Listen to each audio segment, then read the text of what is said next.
So ayun na nga guys no. Galit na naman sa akin si Mrs. dahil may dumating na naman akong parcel na galing sa Lazada. Anyway guys, ito nga po pala ay isang wireless lavalier mic. So siyempre, alam niyo naman ngayon, uso na talaga ngayon ang vlogging, Facebook Reels at kung ano pang mga pakulo na content sa social media. Pero siyempre, hindi naman lahat guys ng phone ay may magandang audio quality lalo na sa paggawa ng video. Kaya naman naisipan kong bumili nito. At sa halagang 300 pesos guys, mayroon ka ng wireless lavalier mic. And yes guys, plug and play lang po ito kaya madaling gamitin. At dahil nga sa wireless ito, kahit na lumayo-layo ka pa sa jowa mo, sa phone mo, ay malinaw pa rin guys na nasasagap yung boses mo. At ito na nga guys yung laman niya. Isang receiver at isang transmitter. May kasama rin siyang USB to Type-C cable guys para sa charging natin. So tara, subukan na natin to guys at malaman natin kung papasa nga ba o sulit nga ba to.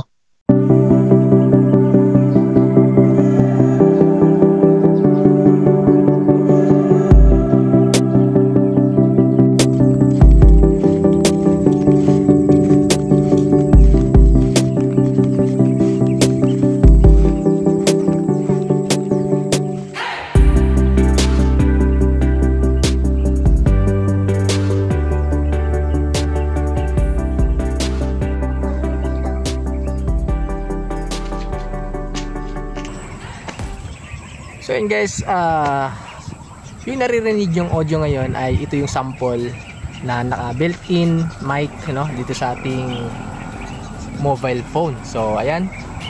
So siguro naririnig nyo yung unnecessary noise, yung mga background noise, ingay ng ibon, kung ano-ano pa. Dahil wala nga siyang noise cancelling, So ayan, dito tayo ngayon guys sa Greener Pasture. So ang ganda ng paligid, green na green. Kaya dito ko minsan dinadala yung aking mga anak dahil gusto ko rin sila patakbo-takbuhin. So doon tayo guys. Alright guys, so pag naisalpak na nga natin yung ating receiver, so matik po na a-appear po yung OTG niya. So pag once na binuksan na rin natin to, power on natin, iilaw na po yung kulay green. So it means connected na po silang dalawa. So pwede na natin i-try. A few moments later. Alright guys, so naka-attach na nga sa atin to. Itong ating wireless lavalier mic dito sa aking, ayan So yun yung normal na lapit pag kinabit natin dito sa ating chest o sa ating dibdib. Malapit sa ating bibig. So sound check. Ayan.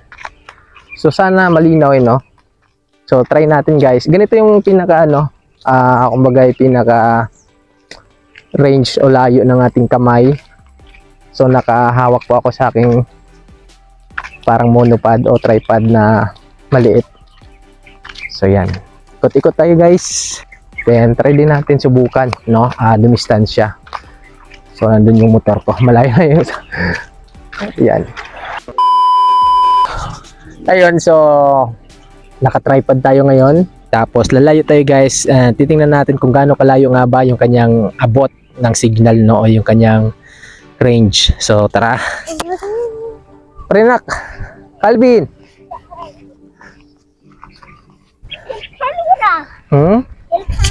So mga ilang hakbang na ba to? Siguro yung mga 10 hakbang na to mula sa cellphone.